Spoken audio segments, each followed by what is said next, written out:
Bom dia a todos.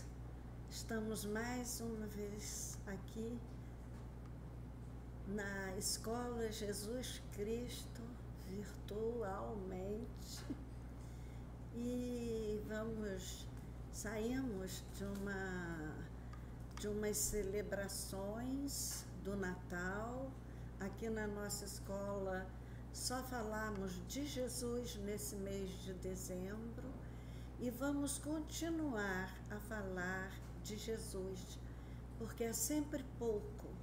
Falar de Jesus é sempre pouco. Temos que trazer Jesus a nós pelas nossas invocações sinceras de coração. Para a preparação para a prece, vamos ler no livro Antologia Mediúnica do Natal um poema de Olavo Bilac que diz assim: o Evangelho no mundo é o livro da alegria, revelando em Jesus o coração da história. Sob a estrela fulgente e em cânticos de glória, a manjedoura surge e a graça principia. Nas bodas de Caná, o Senhor faz-se o guia da festa de noivado em milagre e vitória. E em toda a Galileia é a beleza incorpórea, trazendo amor e sol à terra escura e fria. Converte a própria cruz que o flagelo domina em mensagem de vida imortal e divina, doando fé sublime, augusta sementeira, em júbilo sem par, alcançando o infinito. Ser cristão é ser luz ao mundo amargo e aflito, pelo dom de servir a humanidade inteira. Vamos fazer a nossa oração.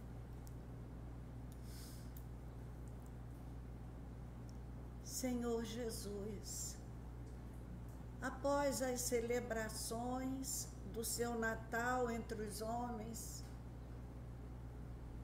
volvemos nós ainda uma vez e sempre ao teu coração amorável, justo e bom, numa súplica, Senhor, de paz para a humanidade tão sofredora nesse instante, de pacificação de nossos medos, de nossas angústias, de nossas saudades, de nossas tristezas. E vimos a Ti, Senhor, vimos a nossa escola Jesus Cristo para repousar um pouco no seu regaço amigo, como ovelhas tontas que somos todos nós, em busca de um afago, em busca de um socorro para essa hora difícil para todos nós aqui na terra. Te pedimos a bênção, Jesus. Pedimos a bênção ao nosso Pai do céu e rogamos que os teus emissários de luz, que pacientemente nos atendem o ano inteiro, nos sustentem por mais esse ano que começa agora, nos segure, nos aponte os caminhos mais retos possíveis à nossa criancice espiritual. Venha até nós, Senhor Jesus, abençoa nossas singelas reflexões desta manhã. Que assim seja.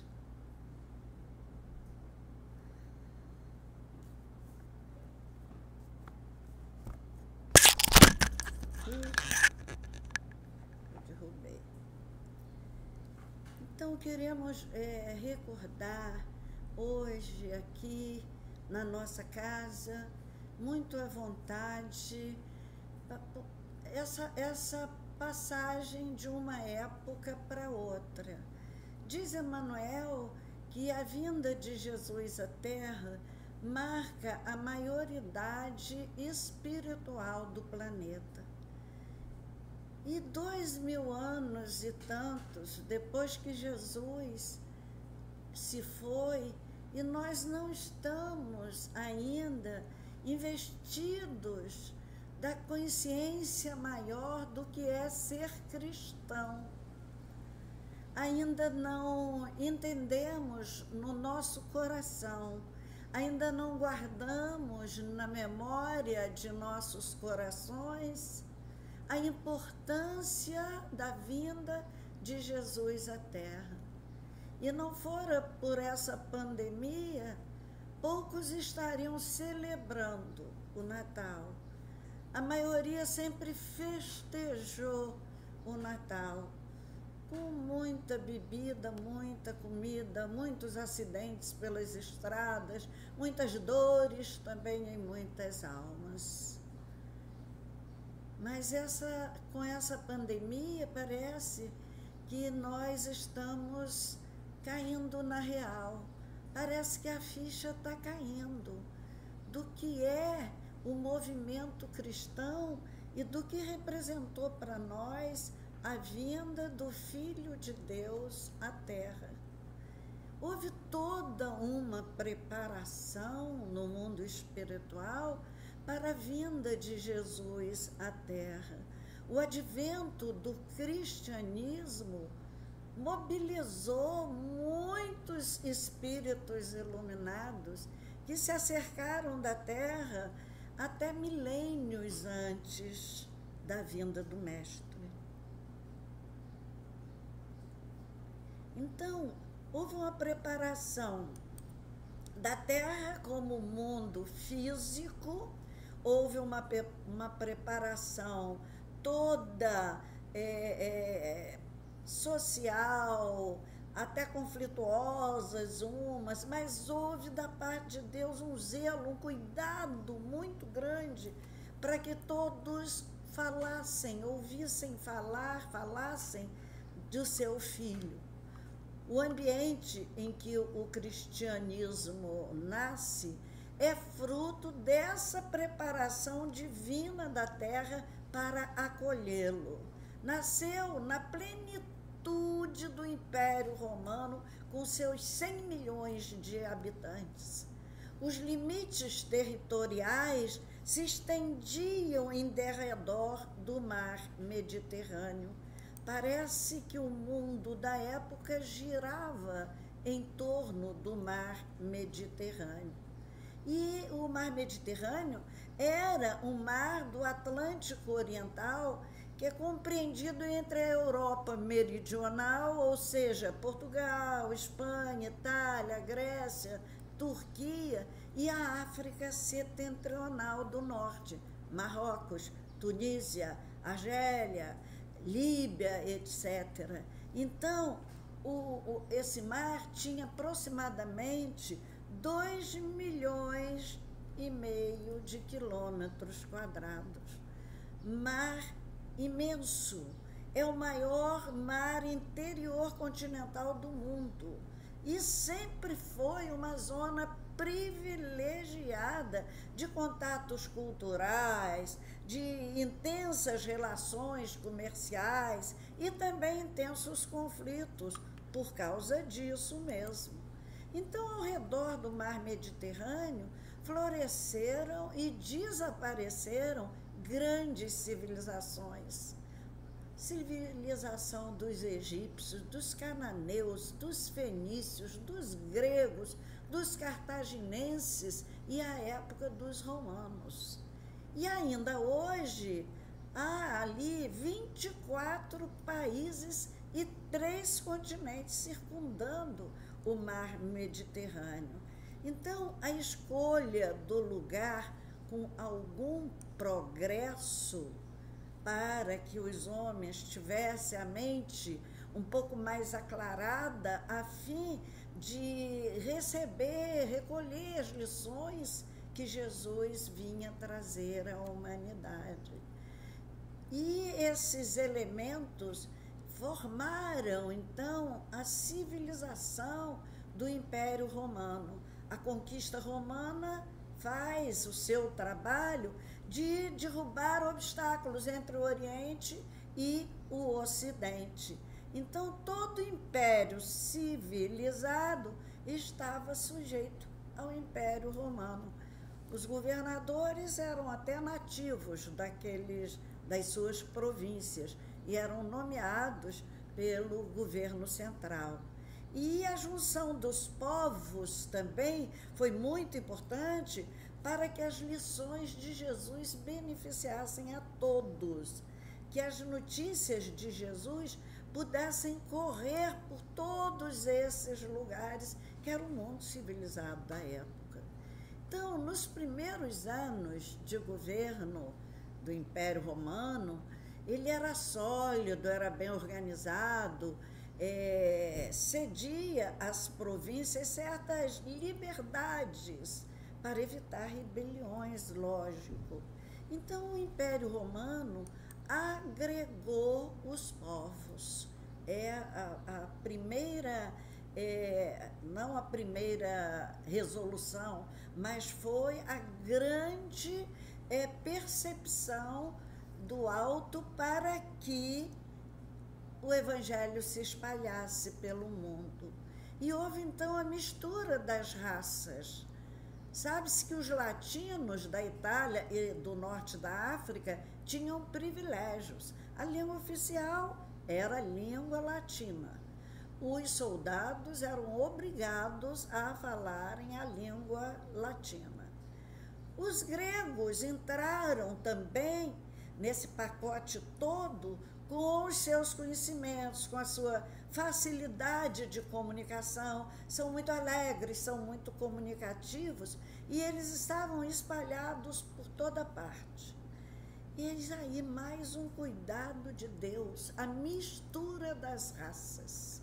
Eu acho que foi tão importante essa mistura das raças, que eu acho que deve ter sido também a provisão para o Brasil.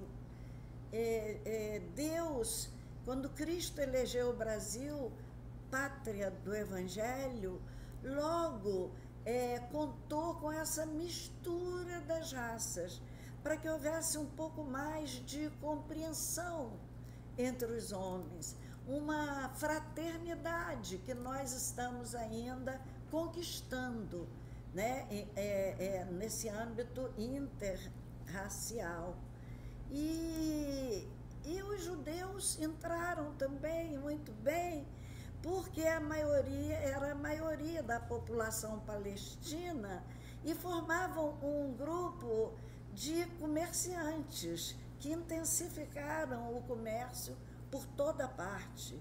E o comércio foi fator importantíssimo na divulgação dos feitos de Jesus e, posteriormente, das lições de Jesus. Porque o comércio naquela época era ambulante. Eles passavam pelos lugares vendendo as iguarias, as coisas do Oriente, as sedas, os perfumes orientais. Então, o comércio foi de intenso valor para o cristianismo. E os judeus ainda tinham a seu favor o fato de adorarem a um único Deus e terem, assim, uma moral mais exigente, mais rigorosa. Eles eram a maioria da população palestina e ajudaram nessa divulgação. Egito, Chipre, Ásia Menor, Grécia, Macedônia, Itália, Espanha, Síria, Mesopotâmia, Pérsia. Quem estuda o Atos dos Apóstolos sabe que eles passaram por todos esses lugares, ou quase todos. E ainda mais para o oeste, enfim, é que se fixaram os primeiros comerciantes. Os judeus tinham um Deus vivo Criador de todas as coisas, na concepção deles, insistiam em preceitos morais e pregavam a vinda do Messias. Enfim, a massa foi reunida por todos esses acontecimentos para ser levedada por Jesus.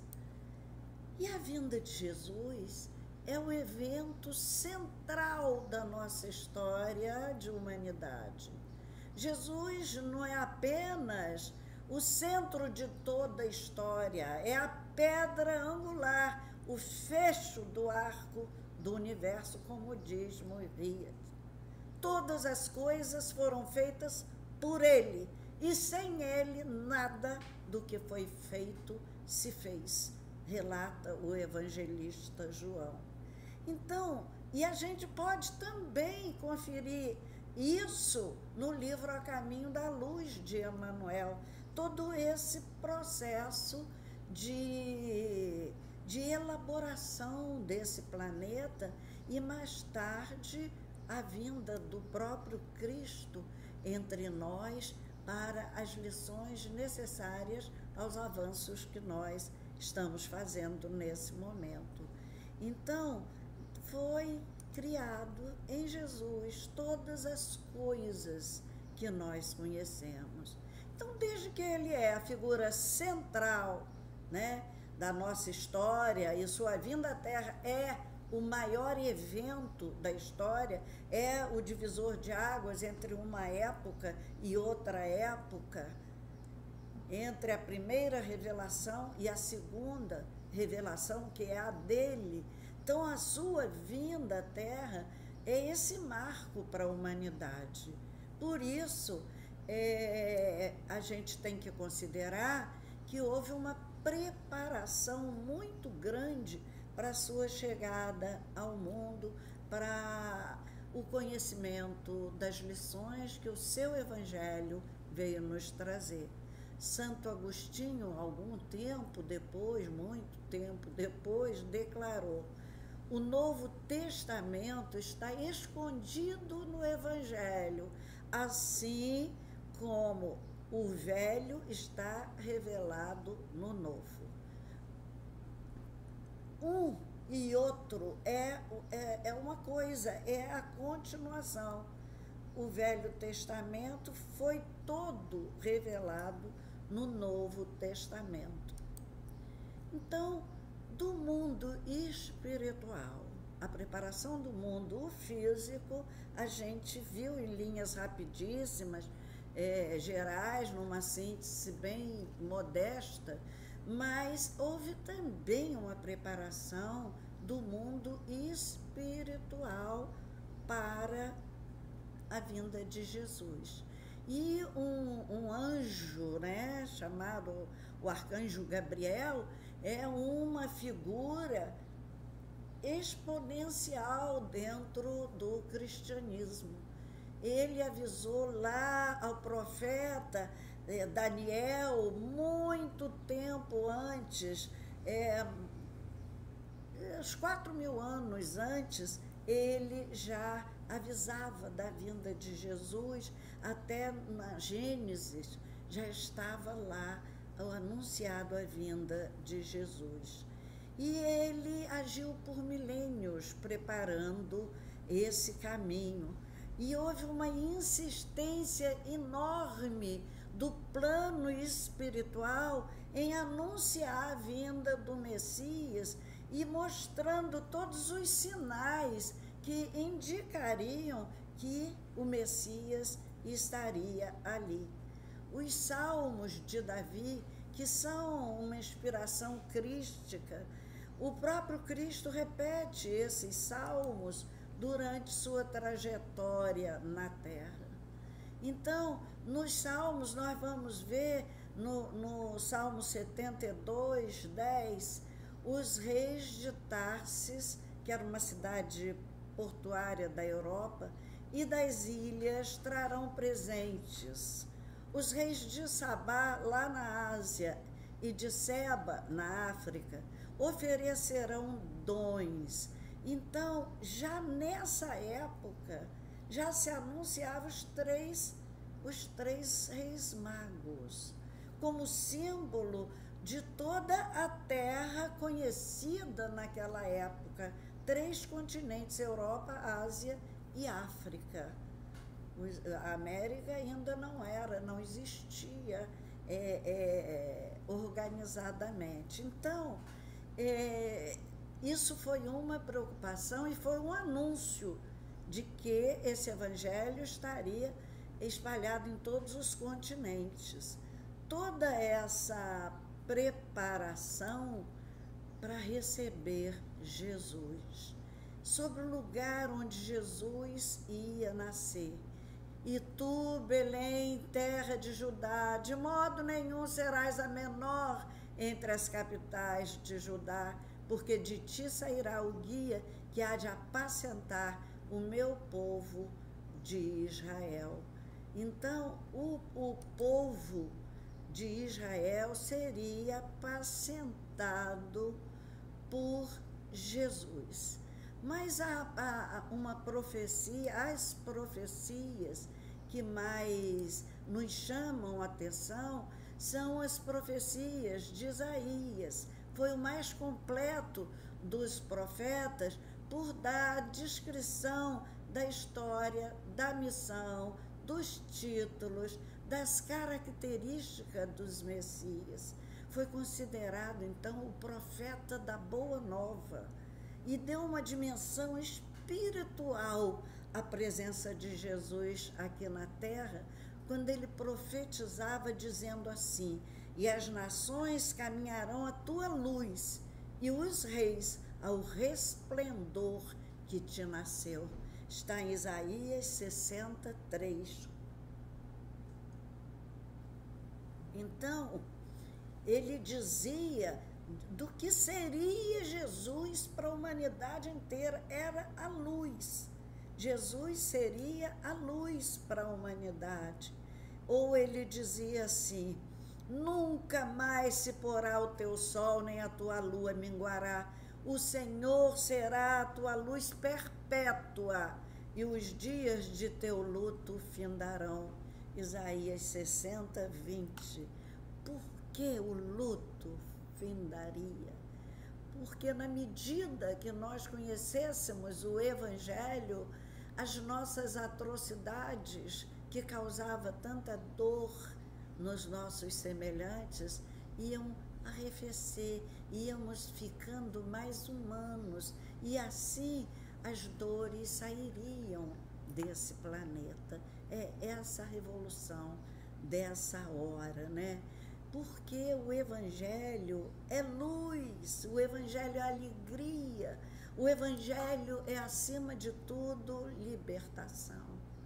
Também há profecias de Isaías 7,14, eis que a Virgem concebeu e deu luz a um filho e lhe dará o nome de Emanuel.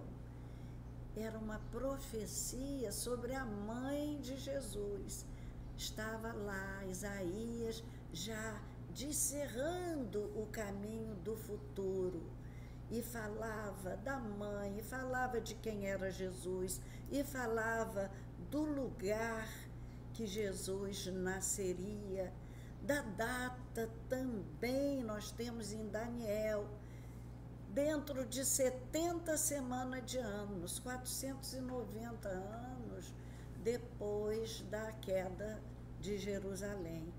Também sobre os fatos tristes que marcaram a vinda de Jesus na terra, eles profetizaram sobre perseguições, sobre a andança da Sagrada Família, vai para o Egito. Já existia outra profecia do profeta Oséias 11:1, que dizia: do Egito chamei meu filho. E outras profecias, essa de Jeremias, sobre referente à matança das criancinhas por Herodes.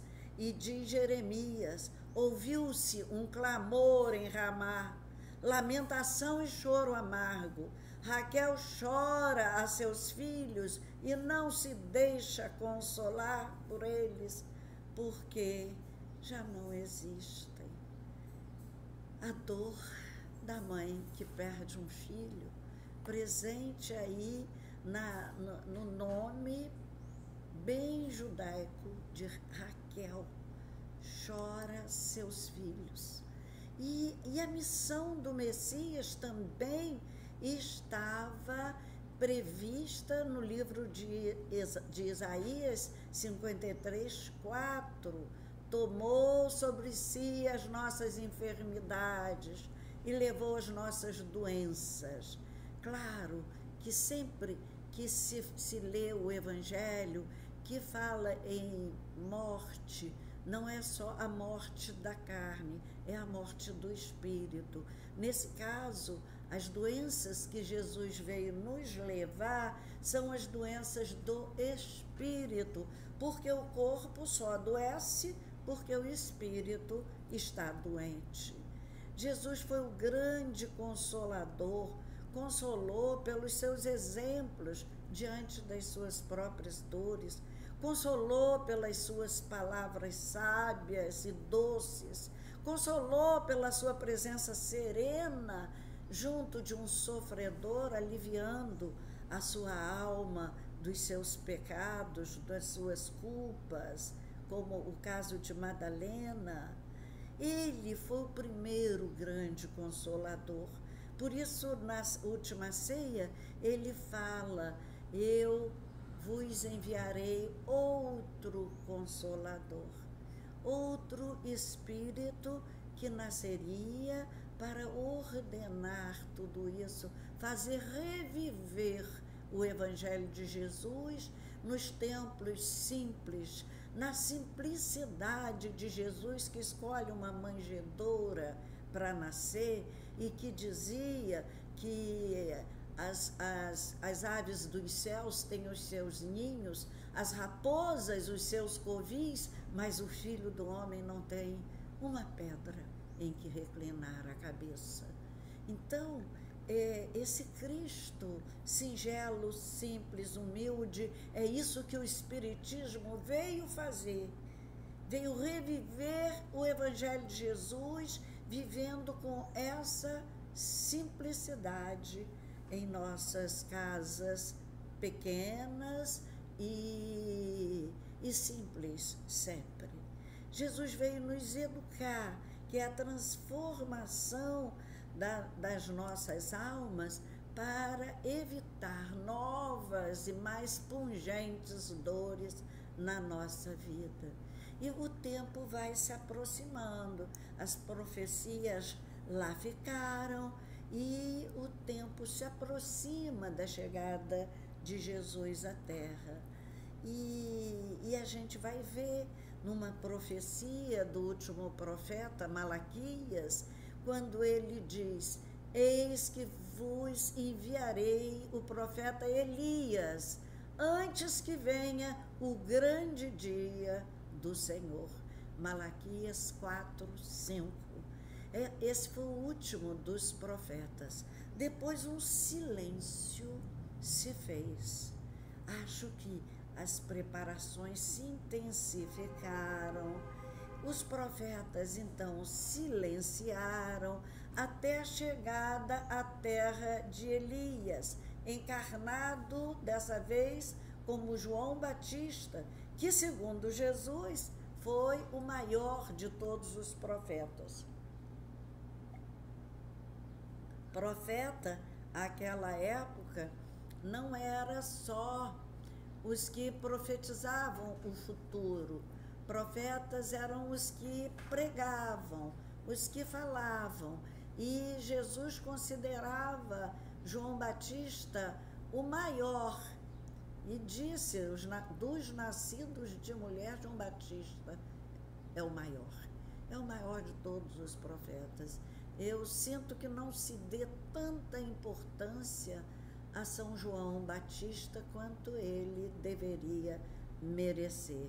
Então, João vem e se apresenta ao povo, apresenta Jesus ao povo dessa maneira.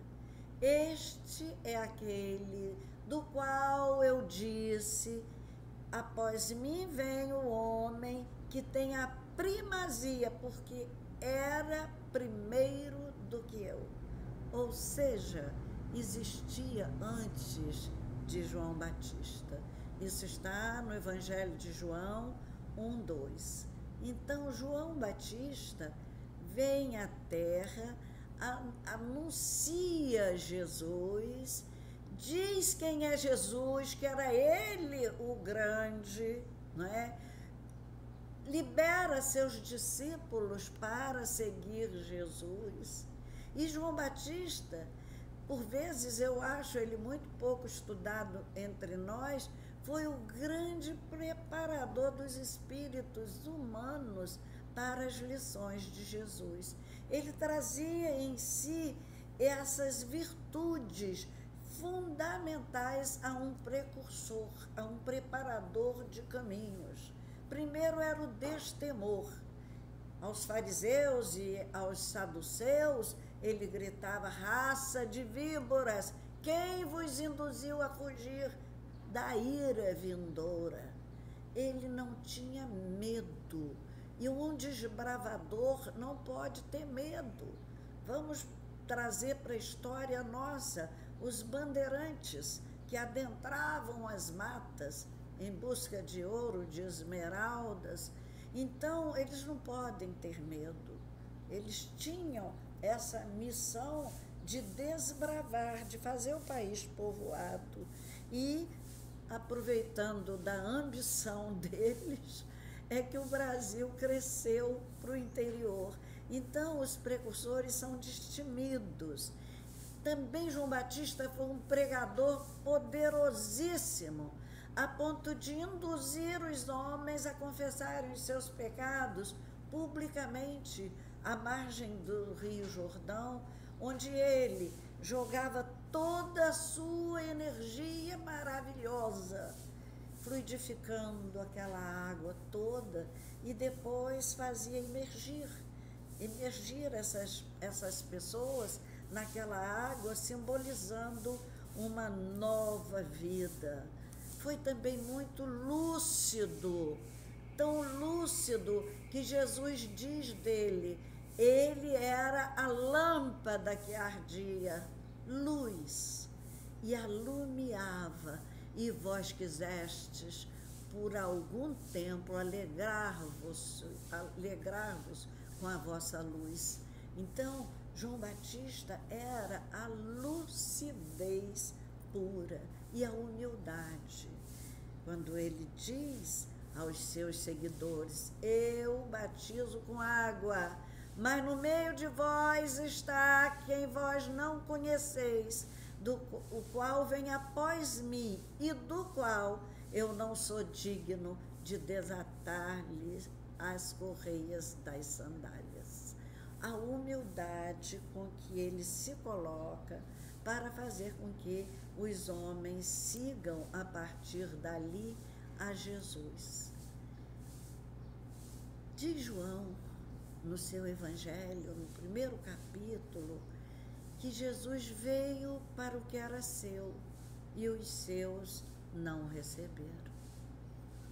Por que será que, com tanta preparação do mundo físico e do mundo espiritual para que Jesus viesse à Terra, os homens não o receberam, não aceitaram, não receberam, não aprenderam as suas lições?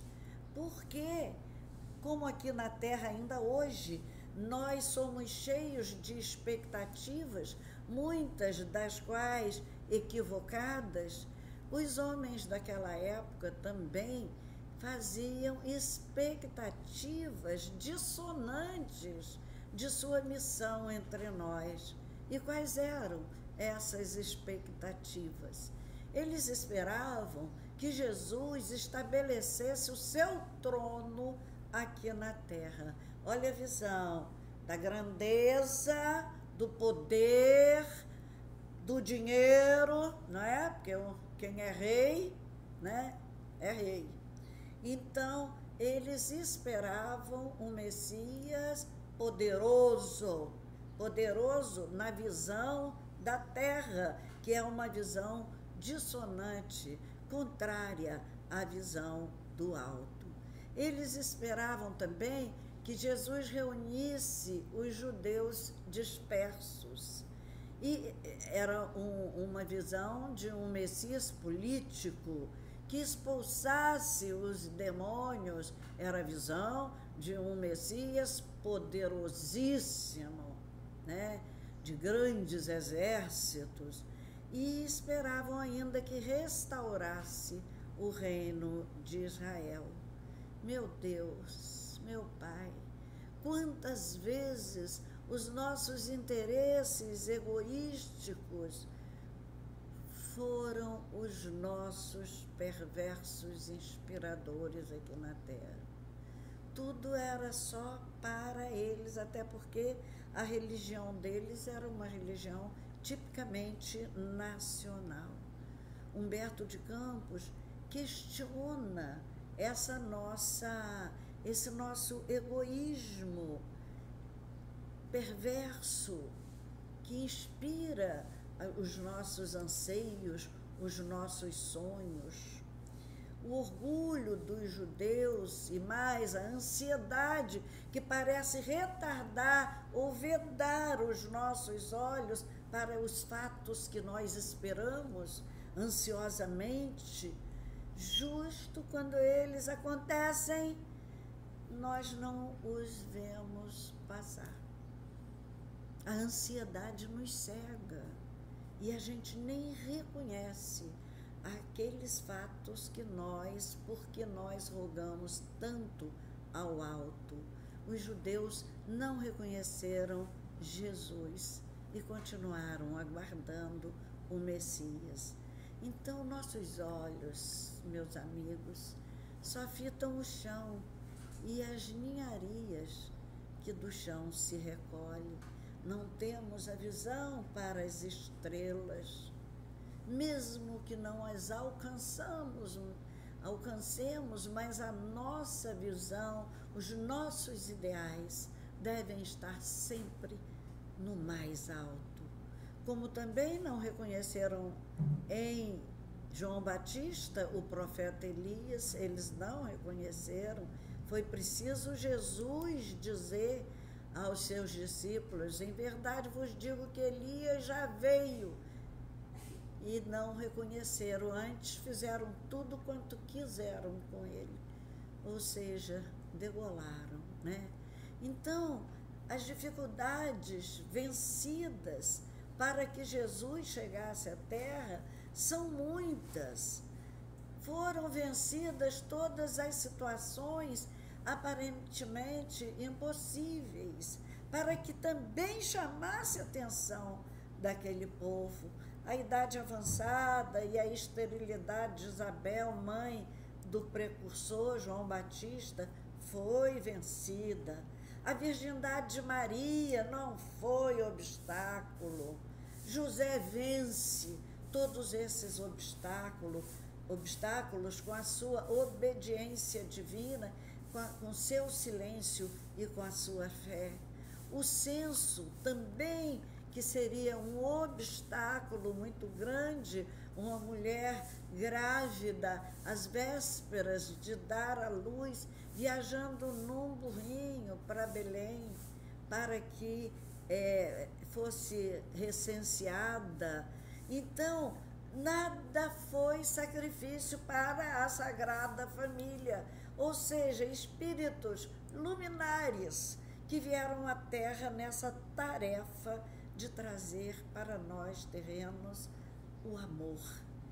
O abandono a que Jesus ficou também não foi dificuldade impossível de vencer, porque na singeleza daquele casal pobre, eles aceitaram a estrebaria para ficar e ali ver nascer o seu menino. Não havia vaga, nunca há vaga para Jesus, e ainda não há vaga para Jesus nas nossas vidas.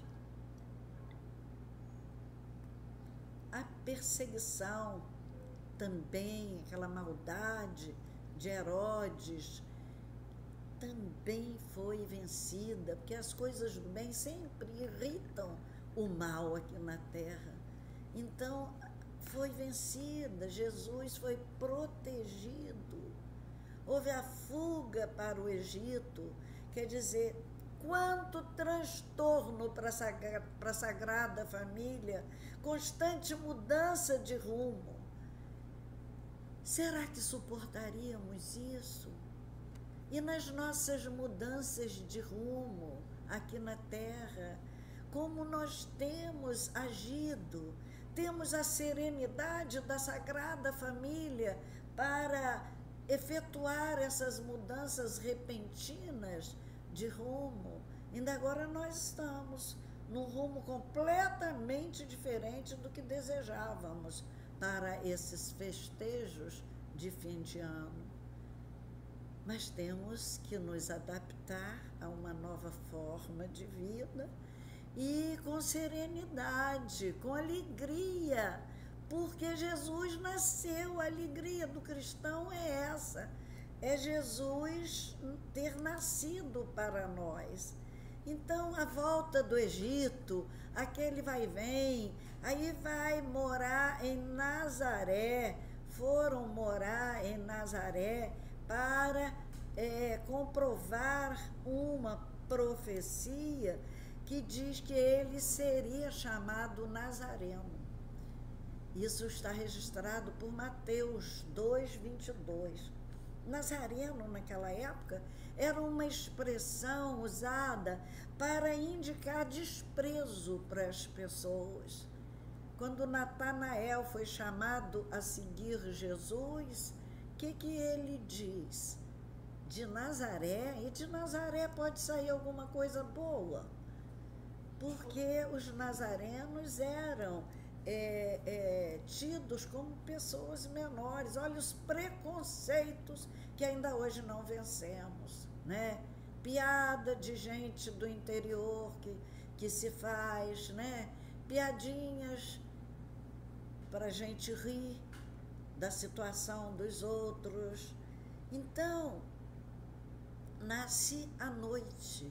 Quase sempre não sentimos a bondade de Deus, senão no ápice das sombras, diz Humberto de Campos. E a estrela no céu, também nós não vemos as estrelas, porque olhamos muito para baixo. Humberto de Campos diz que quando o germen do Cristo desponta em nossas almas, a estrela divina, da divina esperança, desafia nossas trevas interiores, obscurecendo o passado, clareando o nosso presente e indicando o nosso porvir. E é isso mesmo, quando fitamos no alto, quando temos a visão das estrelas em nossa consciência, vamos clarear o nosso futuro. E ainda dizia que Jesus, né, era chamado assim, o Nazareno. As reflexões que eu trouxe hoje são para nós reflexões sobre os sacrifícios dos bons para que nós fôssemos iluminados. E o que nós temos feito do Natal de Jesus? Será que, como Isabel, nós temos sabido guardar em silêncio os bons projetos espirituais para as nossas vidas e trabalhado neles com muita intensidade, com muito fervor? Será que meditamos nesse Natal sobre a alegria da vinda de Jesus aos nossos corações, aquelas lembranças bonitas do nascimento que Maria guardava no coração? Será que meditamos sobre essa alegria? Será que nós meditamos nos nossos deveres sacrificiais por projeto de amor à educação dos homens? Será que estamos entendendo o Natal? Estamos sabendo o que é o Natal para individualmente, para mim, para ti, para ele? O que era o censo que eles foram fazer? Simbolizava os valores do mundo aos quais estamos ainda apegados, ainda são mais importantes para nós do que os valores dos céus. Basta a gente peneirar, observar quanto tempo dedicamos aos valores dos céus, quanto tempo dedicamos aos valores da terra. É ainda Humberto de Campos quem nos diz: alcançamos a transformação essencial justamente em fase de contas espirituais com a própria consciência, seja pela dor ou pela madureza do raciocínio. Nós agora estamos tentando alcançar a transformação essencial, o mínimo, numa fase de muita dor, para acordar a nossa consciência. A dor é o choque em nossas consciências para que a gente desperte para os valores que precisamos seguir. Então, nas perseguições que Jesus sofreu, cabe-nos refletir, nós temos sido seguidores ou perseguidores de Jesus. Eu li no jornal, certa vez, uma manchete assim: pastora vende perfume com cheiro de Jesus. Uma criatura que faz isso segue ou persegue Jesus aqui na terra? As mudanças de rumo que a Sagrada Família fez, será que a família mudava? Estavam sem casa naquela ocasião, mas não deixaram que o lar se dizimasse. Não tinha casa, mas o lar ia com eles para onde fossem. A Sagrada Família mantendo aquela união, aquela afetividade entre eles. Como nós reagimos às perseguições, buscando a humildade de Nazaré, ou queremos os grandes centros? Eu hoje conversei com uma jovem, ela dizia: não, eu só queria ir para Rio ou São Paulo. Está precisando de uma Nazaré, de voltar para Nazaré, para o espaço do silêncio e da simplicidade. Descobrimos alguma Nazaré dentro de nós, esse espaço singelo, simples. Jesus veio ao mundo e o mundo não o compreendeu, o mundo não o conheceu, o mundo não o recebeu. Esses três verbos que não foram conjugados por nós naquela época, quando não são conjugados por nós na hora certa, causam muitas dores aos nossos corações. Então, algumas criaturas receberam Jesus: Maria, José, Isabel, João Batista, Simeão, Ana, os pastores. Os estrangeiros, os reis magos, receberam Jesus.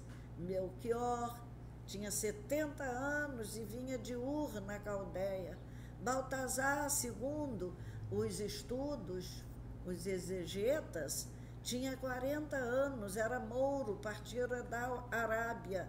E Gaspar tinha 20 anos e veio de região montanhosa, perto do mar Cáspio, e simbolizavam os 3 continentes. Trouxeram os seus presentes com os significados que cada um deles trazia. Tinham idades diferentes, representavam continentes diferentes e representavam essas 3 fases produtivas do homem aqui no planeta.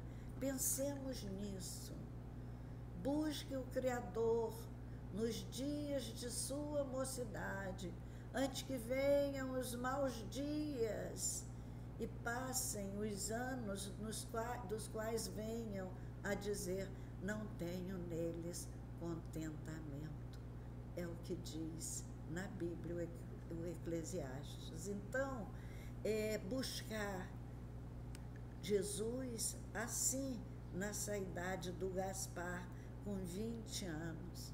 Em tudo, meus amigos, os simbolizados nessa história toda éramos nós.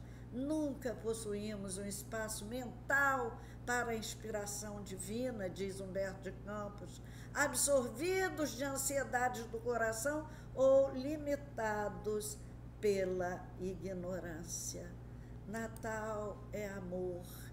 O Natal tem que ser uma festa de amor. E é esse poema, Natal de Amor, que eu deixo para as nossas reflexões nessa manhã. É de Maria Dolores. Se vieres, Jesus, de novo, agora, para a celebração do teu Natal, não nos deixes falar de coisas tristes. Queremos recordar tão somente que existes para o amor imortal. Desejamos contar-te, amado amigo, ao clarão que o teu nome nos disserra, que o teu aniversário é cada vez mais lindo e que há muitos irmãos sonhando e construindo o teu reino na terra. Hoje, os barcos singelos que aceitaste, a fim de entretecer a fé que nos conduz, são templos, relembrando em toda parte nosso dever de honrar-te em lições de bondade e cânticos de luz. Os vales para enfermos de outros tempos, na imensa provação que nos dói na lembrança, aos teus ensinos regeneradores, hoje são hospitais plantados entre flores, refúgios de conforto, lares de esperança. Toda desolação que viste de altos montes, por sombra de doença, pranto e dor, vai desaparecendo dia a dia ao sol do teu amparo que irradia alvoradas de amor. O progresso caminha povo a povo, a ciência do mundo alteia a voz. Erros temos ainda, mas sabemos que precisamos dos teus dons supremos para que a paz esteja sobre nós. Ouve, Jesus, na exaltação da vida, cantamos nos louvores sempre teus. Glória a Deus nas alturas, paz na terra a todas as criaturas ante as bênçãos de Deus. Vamos orar. Senhor, nosso coração, nessa hora, é um celeiro de grãos de gratidão ao teu amor intenso que mal conhecemos, mas que percebemos na preparação do mundo físico e espiritual para receber o teu Filho unigênito. Tem piedade de nós, Senhor. Nem merecemos compaixão, mas sabemos que o teu coração amoroso não sabe tratar os seus filhos de outro modo. Ampara, Senhor Deus, a nossa escola Jesus Cristo, a casa do teu Filho Jesus. Ampara todos os companheiros que aqui trabalham, a sua diretoria, aos trabalhos de todos os dias da nossa casa. Dá-nos sua presença constante entre nós, através dos teus emissários de luz. Ampare, Senhor, o novo ano que vamos iniciar. Seja ele um marco divisor entre o nosso ontem culposo e o nosso amanhã feliz. Seja conosco, Jesus, doce Rabi da Galileia. Caminhe conosco, que somos crianças e não sabemos andar sozinhos. Fica conosco, Senhor, nessa hora de sombra e de dor, no nosso planeta e em nossos corações. Abençoa todos que estão nos hospitais, a todos aqueles que choram, os parentes que se foram. Recolhe, Jesus, no teu amor, todas as criaturas que estão saindo da terra nesse momento e sustenta-nos para que não desistamos nunca de orar uns pelos outros. Seja conosco e despede-nos na tua paz, que assim seja.